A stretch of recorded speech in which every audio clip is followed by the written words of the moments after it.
राम राम राम।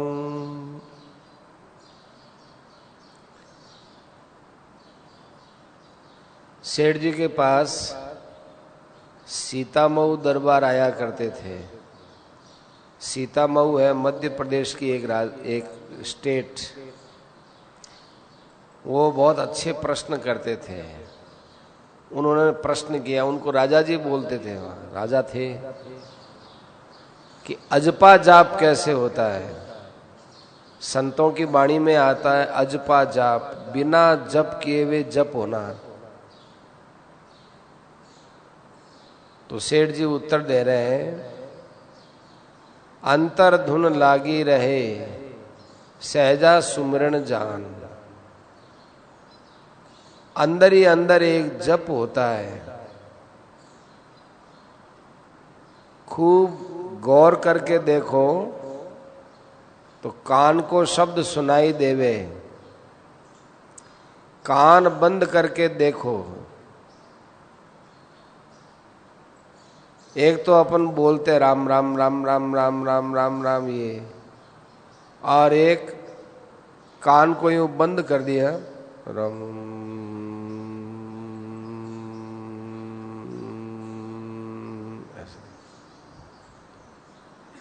दूसरा है श्वास आता जाता रहे, उससे सोहम होता रहे।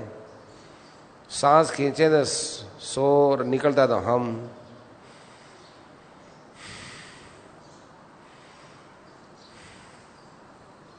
ये वेदांत का अजपा जाप है। अनेक प्रकार की विधियां हैं।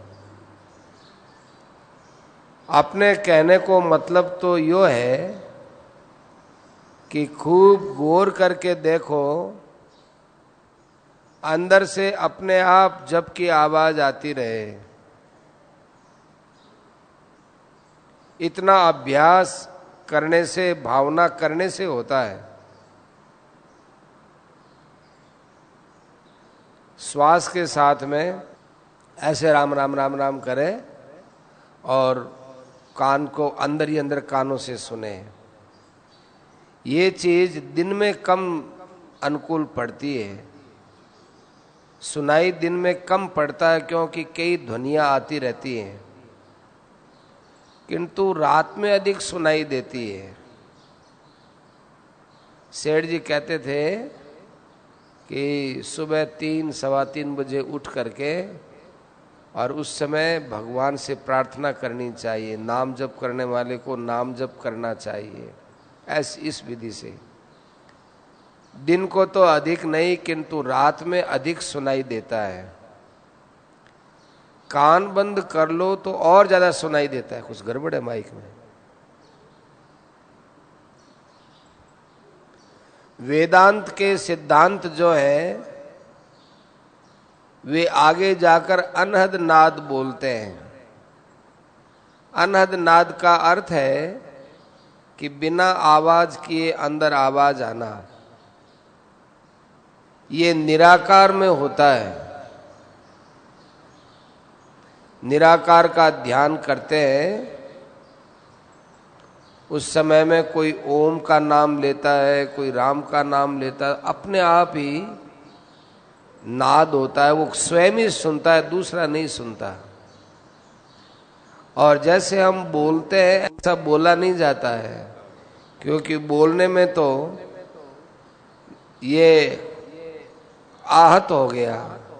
जैसे पेटी बाजा है, इसमें यूं अंगुली पर रखते हैं तो उसमें आवाज होती है। तबला है, इस पर यूं पीटते हैं तो आवाज होती है।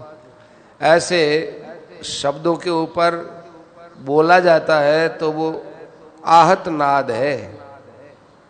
परंतु जब भगवान के ध्यान में बैठते हैं, चाहे निराकार हो, चाहे साकार हो, चाहे राम हो, चाहे कृष्ण हो, चाहे ओम हो, जिसका भी भाव करते हैं वो सुनाई देता है।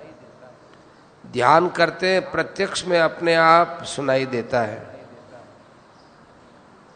पहले तो कान के अंदर धू धू धू धू की आवाज आती है। यूं अंदर जैसे शुरू शुरू में ये धू धू की आवाज आती है, फिर इंजन के माफिक आवाज में परिवर्तन होता है, फिर घड़ी के माफिक आवाज आती है। शरीर भी तो एक घड़ी है, जैसा उसमें हम भाव भरते हैं वैसा सुनाई देता है। दुनिया की बातें भरेंगे तो चाहे कहीं जाकर बैठ जाओ, चाहे गंगा जी के पास बैठो, चाहे गंगा जी के अंदर बैठो, चाहे जंगल में बैठो, दुनिया याद आएगी। भगवान की बात भरोगे तो भगवान के शब्द आएंगे। अपना काम तो भगवान को अंदर भरने का है, और जबकि भावना करना है वही अजपा जाप है। अभ्यास करना चाहिए। अभ्यास होने पर कि आसपास के शब्द सुनाई देते हैं तो जो भी आवाज आए उस आवाज में उस आवाज को मिला के सुनना चाहिए। बताया था ना कि पहले धों धों की आवाज आती है, फिर इंजन जैसी, फिर घड़ी जैसी, ऐसे जो शब्द सुनाई देते हैं एक सेकंड में कई बार ऐसा होता है। इतनी देर में मुंह से राम राम राम राम राम राम कहें, उतने में कई शब्द अंदर ही अंदर प्रकट हो जाते हैं।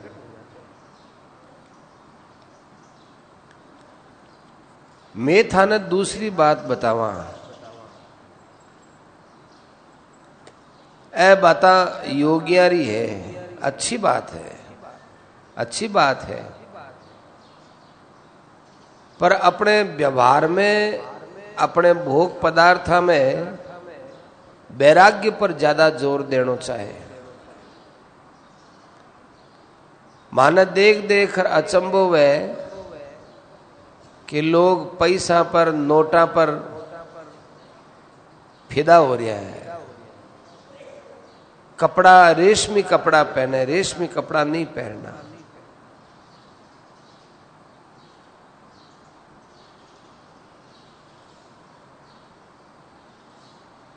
हमारी श्रद्धा भगवान में नहीं हो रही है। कभी कभी वैराग्य की बात करते हैं तो आदमी एक समय थोड़ा सा तो वैराग्य के लिए तैयार होता है, फिर वो देखता है कि चलो जल्दी भगवान नहीं मिले तो वो छोड़ देता है। किधर जाए, कहाँ जाए, 10 दिन घर में रहे, बंद हो गए, एक दिन दर्शन दे दिए कि भाई भगवान नहीं मिले तो अब छोड़ो, ऐसे बहुत हैं। धन भेड़ा करना हो तो भाई साधु चेला बनाओ, जिसको धन भेड़ा नहीं करना है वो साधु चेला थोड़ी बनाएगा। मैं तो गीता के अनुसार बात कहता हूं, चाहे कोई माने चाहे नहीं माने। अद्वेष्टा सर्वभूतानां मैत्रेय करुण एव च। किसी भी प्राणी के साथ द्वेष भाव नहीं रखना चाहिए। अपने अंदर सौहार्द का भाव रखना चाहिए, सबका प्रेमी होना चाहिए। किसी पर भी कोई संकट आए, दुखी हो तो उसके साथ दया का बर्ताव करना चाहिए। ममता से रहित होकर, अहंकार से रहित होकर सुख दुख में सम रहना चाहिए। ऐसा व्यक्ति भगवान को बहुत अच्छा लगता है। थोड़ी सी प्रतिकूल परिस्थिति में आदमी दुखी हो जाता है तो फिर वो भगवान को अच्छा नहीं लगता। भगवान कृपा करके थोड़ा सा सुख भेज देते हैं, उसमें वो सुखी हो जाता है। जैसे बच्चे का ज्यादा लाड करने पर बच्चा इतरा जाता है, ऐसे भगवान यदि सुख भेजते हैं तो हम इतरा जाते हैं। और इतरा हुआ बच्चा किसी को भी अच्छा नहीं लगता है। किसी भी प्राणी की अनिष्ट की जो भावना होती है या किसी का भी अनिष्ट होता और हमारे मन में थोड़ी प्रसन्नता भी आ गई कि इस आदमी का ये बिगाड़ हो गया, बहुत अच्छा हुआ, ये बहुत पतन की बात है। ये तो भाई अद्वेष्टा सर्वभूता नाम वाली बात नहीं हुई, क्योंकि हमारे अंदर कुछ द्वेष है, तभी उसके संकट को लेकर हमारे मन में प्रसन्नता हुई है। उसके ऊपर आए हुए संकट को लेकर हमें उसकी गुप्त रूप से सहायता करनी चाहिए, तब थोड़ा सा द्वेष कम हुआ है, ऐसा मानना चाहिए। ये सब व्यवहार की बातें हम लोग यूं ही लांग जाते हैं, इस व्यवहार की तरफ हम विचार नहीं करते हैं। कई क्रियाओं को करते हैं, अजपा जाप करेंगे और करेंगे, बहुत अच्छी चीज है, क्रियाओं तो करो, लेकिन अंदर के भाव को बहुत सुधारने की जरूरत रहती है। इसलिए हम कहते हैं अजपा जाप की अपेक्षा निष्काम भाव से किया हुआ जप श्रेष्ठ होता है। भगवान का नाम गुप्त चलना चाहिए, प्रेम से किया जाना चाहिए। गुप्त अकाम ध्यान सहित, ऐसे भगवान का नाम ये दामी जप है। आप जिसका नाम ले रहे हो उसको तो आपने चित्त में उतारा ही नहीं। हमारे शास्त्र क्या बोलते हैं, तद जपस तदर्थ भावनम, जिसका आप जप करते हो उसकी भावना अपने मन में उतारो। आप राम राम करते हो तो या निराकार राम या साकार राम को ध्यान करो। आप हरे राम राम राम हरे हरे हरे कृष्ण करते हो तो किसी एक स्वरूप को सामने रखो। वो थोड़ा भी नाम जप होगा वो बहुत कीमती होगा। वैसे नाम की महिमा अपार है, परंतु स्वरूप चिंतन सहित लिया हुआ नाम, उसका तो कहना ही क्या है। शास्त्रों में तो उच्चारण किया हुए नाम की बड़ी महिमा है। आप तो अजपा जाप की बात करते हो, बहुत ऊंचा जाप है। भगवान ने तो यज्ञानाम जप यज्ञोस्मि, यज्ञों में जप यज्ञ मैं हूं। ओम इत्येकाक्षरम ब्रह्म, ये सब भगवान के नाम ही तो हैं। जल कह दो, पानी कह दो, वाटर कह दो, आप कह दो, ऐसे परमात्मा का चाहे जो कुछ नाम ले लो, भगवान सब नाम को स्वीकार करते हैं। पर आपके अंदर निष्काम भाव और भगवान में प्रेम होना चाहिए।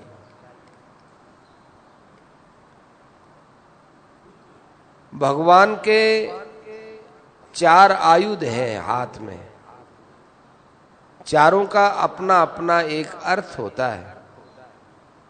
ध्यान करते हैं तो भगवान के हाथों में 4 आयुध, शंख चक्र गदा पद्म। तो ये जो कमल है, इस कमल से भगवान हमको क्या बताते हैं, ध्यान करते हैं ना, शंख चक्र और गदा पद्म, वो पद्म से चालू किया उन्होंने। कहते हैं जो ये पद्म है, इससे ये बताते हैं कि मैं सारे संसार का उत्पादक हूं, सारी सृष्टि का, अनंत ब्रह्मांडों का मैं उत्पादक हूं, पर इस कमल के समान निर्लेप हूं। भगवान के नाभि कमल से ब्रह्मा पैदा हुए और ब्रह्मा जी ने सृष्टि बनाई। तो ये भगवान से ही बनाई हुई है, भगवान से ही बनी हुई है, पर भगवान का कमल के समान सृष्टि से कोई संबंध नहीं है। पानी में कमल पैदा होता है, परंतु पानी में कमल का कोई लेप नहीं होता। ऐसे आप लोगों को निर्लेप रहना चाहिए। ये कमल देखते ही आपके मन में ध्यान आना चाहिए। ये जो भगवान के पास शंख है जिसका ध्यान करते हैं, तो उस शंख है ये ज्ञान का, शब्द का खजाना है। क्योंकि जितने आयुध है उनमें शंख में ही शब्द होता है, शंख ही बजाते हैं। तो शंख है ये शब्दोत्पत्ति का, शब्द की उत्पत्ति का केंद्र है, और ज्ञान शब्द से प्रकट होता है। तो भगवान बताते हैं कि ये जो शंख है ये शब्द का प्रतीक है। तो जो मेरा इस शंख का ध्यान करता है उसको ज्ञान हो जाता है, क्योंकि भगवान ने इसी शंख को ध्रुव जी के कपोलों पर रखा, तो ध्रुव जी का शास्त्रों का ज्ञान हो गया। अब रही चक्र और गदा। इसमें चक्र है, ये भक्तों की रक्षा के लिए होता है। जैसे अम्बरीश की रक्षा की,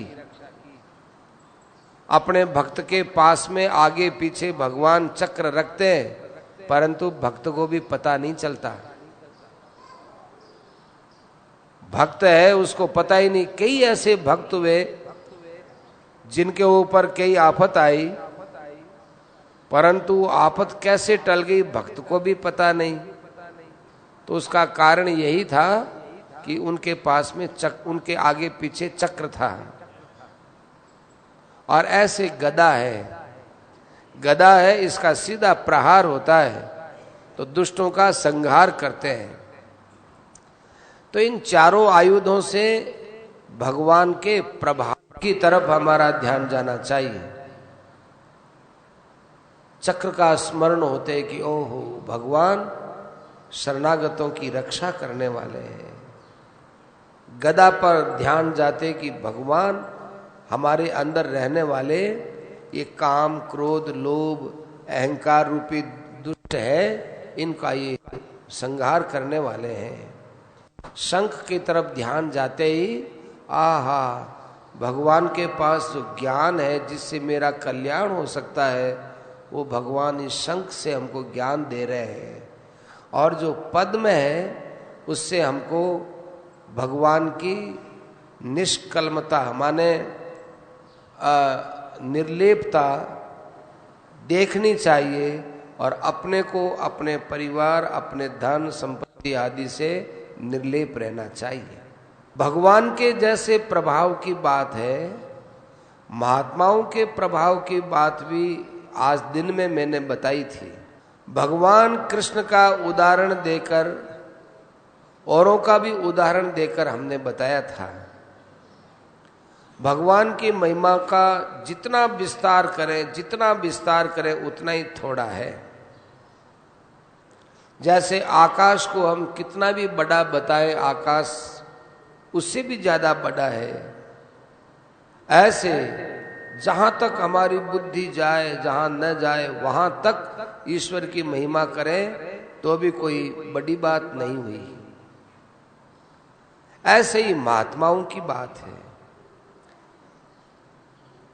महात्माओं के दर्शन से, भाषण से, स्पर्श से एक विलक्षणता आती है, पर उसके लिए अंदर में एक श्रद्धा होनी चाहिए। जितनी श्रद्धा हो उतना ही फायदो होवे। आदि मारवाड़ी, आदि हिंदी, सीधे साधी बात है उनकी। भगवान का ध्यान करे तो सारे दोषों नाश हुए। बहुत गहरी बात कह रहे हैं। आपा लोग सोचा कि भगवान में मारो मन नहीं गयो तो ध्यान करने को के फायदो हो। बहुत बढ़िया बात कहते हैं। ऐसी बात मिलती नहीं जो कह रहे हैं, बहुत बढ़िया बात। भगवान को आपा ध्यान करा, जना भगवान गीता में कहवे कि ये यथा माम प्रपद्यन्ते तांस तथैव भजाम्यहम्। जो मेरा जिस भाव से ध्यान करता है मैं उसका उसी भाव से भजन करता हूं। ये यथा माम प्रपद्यन्ते तांस तथैव भजाम्यहम्। तो आपा भगवान रो ध्यान करा, अपनी नियत तो ध्यान करने की है, पर मन अठिन बठिन जावे तो ज्यों ही आपा ध्यान करा त्यों ही भगवान आपनो ध्यान करनो चालू करे। तो आपनो मन तो अठिन बठिन जा सके, भगवान को भी मन जा सके कि तो आपा ने आ सोच और खुश होना चाहिए, आहा भगवान मारो ध्यान करे। आपा भगवान रो ध्यान कर जना भगवान आपनो ध्यान करे। बी टाइम भगवान आपने मन का नहीं देखे, अपनी नीयत का नहीं देखे। ओहो मारे जड़े आदमी रो भगवान के हृदय में स्थान हो गयो, अब के चिंता रही, अब के चिंता रही, कहना ही क्या है। इतना आनंद आना चाहिए कि भगवान का ध्यान करने में भाव श्रद्धा बढ़ जाए। अरे मां को ध्यान भगवान करे, कितनी विचित्र बात है। जैसे पितामह भीष्म, तो भीष्म पितामहरी प्रतिज्ञा ने राखण वास्ते भगवान चक्र उठा लियो, क्योंकि पितामह भीष्म भगवान के प्रेम में डूब गया, तो फिर भगवान पितामह भीष्म ने किया छोड़ सके। आपनो भगवान से स्पर्श हो गयो, भगवान का दर्शन हो गया, भगवान के हृदय में बैठ गया, कितनी बड़ी बात है। ये रोज भगवान को ध्यान करनो मां की दृष्टि में बहुत महत्व को साधन है, बहुत ऊंचो साधन है।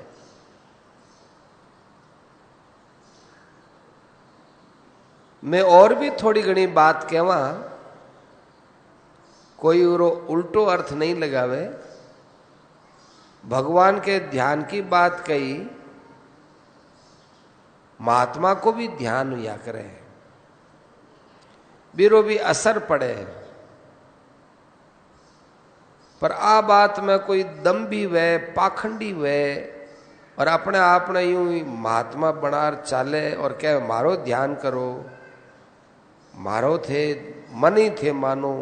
मैं बीरी बात नहीं कहूं। महात्मा तो वो हुए जिरे गुणारो, वचनारो, आचरणारो आपा पर सीधो प्रभाव पड़े। महात्मा कोई केवल न थोड़ी जावे कि मैं महात्मा हूं। कई महात्मा में सिद्धियां हुए, मैं तो इन्हें नीचे दर्जे की माना, नीचे दर्जे की बात है,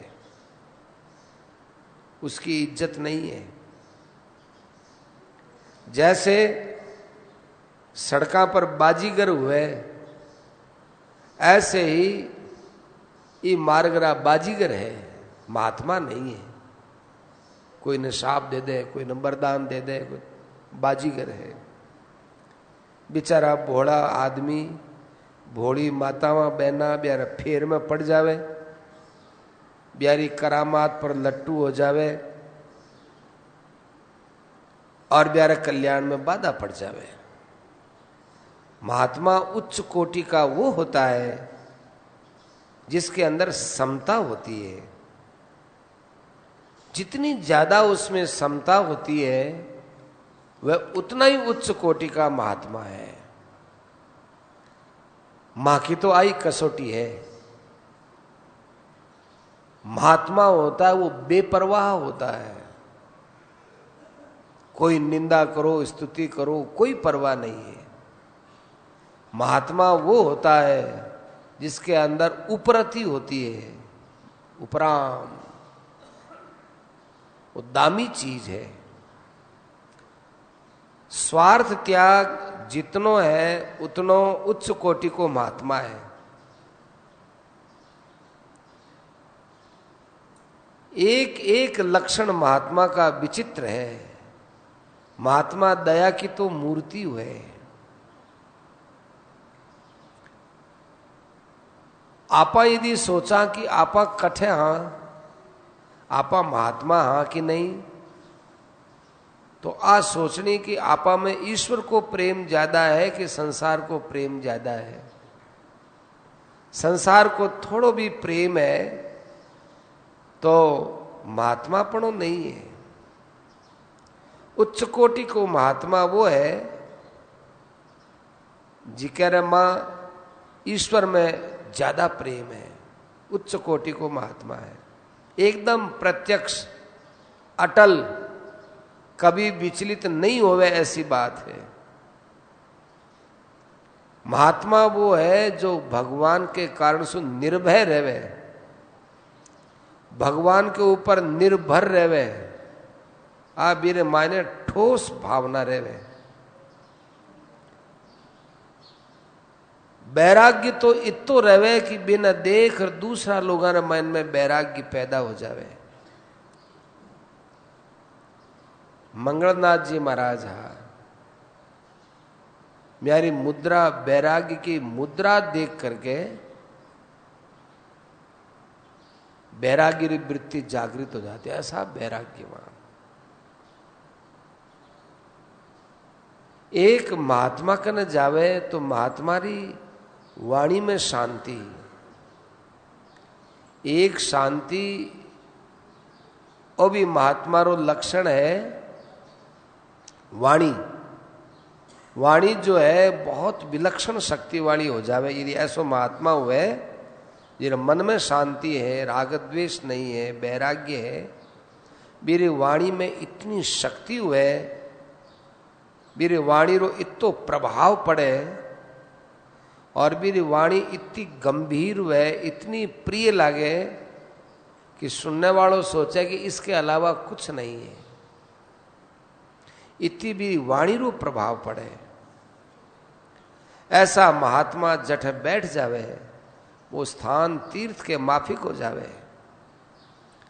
धर्म में पक्का रहवे, कितनी आफत आ जाओ बठू सिरके नहीं, रत्ती भर सिरके नहीं, सत्य बोले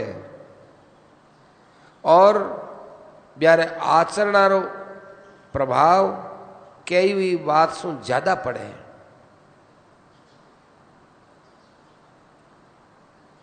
ऐसा महात्मा कोई वस्तु ने स्पर्श कर देवे तो देखने वाला ने लगे कि वो आ वस्तु कितनी पवित्र होगी। भगवान पर निर्भर रहवे, चिंता भय शोक को नाम ही नहीं है। भाग जावे चिंता शोक, चिंता भय शोक ने पास में आने ही नहीं देवे, हर वक्त प्रसन्न रहे। आ तो अपने अधिकार की बात है। माने अचंभो हुए, संसार का लोग सुखी हुए, दुखी हुए, रोवे, बड़ो अचंभो हुए। कोई मर जावे तो रोवे, धन चलो जावे तो रोवे, बहुत अचंभो हुए। और रोणो मूर्खतारो फल है। भगवान आपने चारों तरफ शांति और आनंद बिखेर रखा है। भी शांति और आनंद ने तो बटोरा नहीं और दुख न देख देख करके रोवा।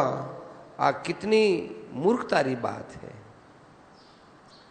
अरे ध्यान में भगवान के नेत्रा ने देखो, या नेत्रा सु भगवान आनंद बरसा रिया है, कृपा बरसा रिया है।